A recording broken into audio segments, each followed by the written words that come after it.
Grunty Fen dogs are not to be trusted, you know. They come up and they sniff around your ankles and then they bite. Have you read about Susan the dog? Amazing.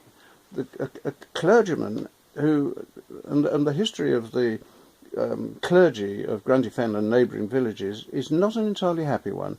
And in this case, the gentleman had read about the wonderful work of the big sheepdogs, the St. Bernards, who rescue stray people lost in the awful snowy wastes of the Alps.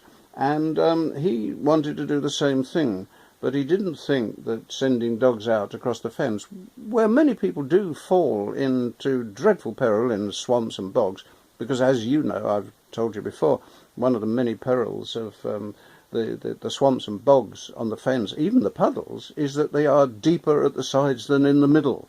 So people believe that they can sort of walk around the edge. Oh no, it's better to go for the middle. Anyway, so many people come into trouble on the fens, and in his time even more, because of course the light was less available. People, the hand torch hadn't been invented.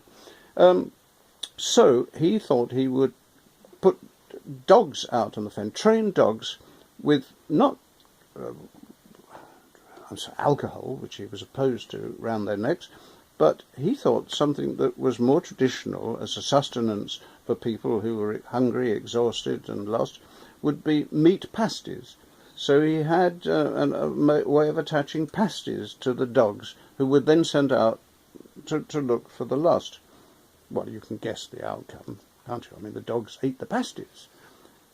So he got round that by tying the pasties to the back of the dogs' necks so that they couldn't get at the pasties that they were carrying for the lost voyagers.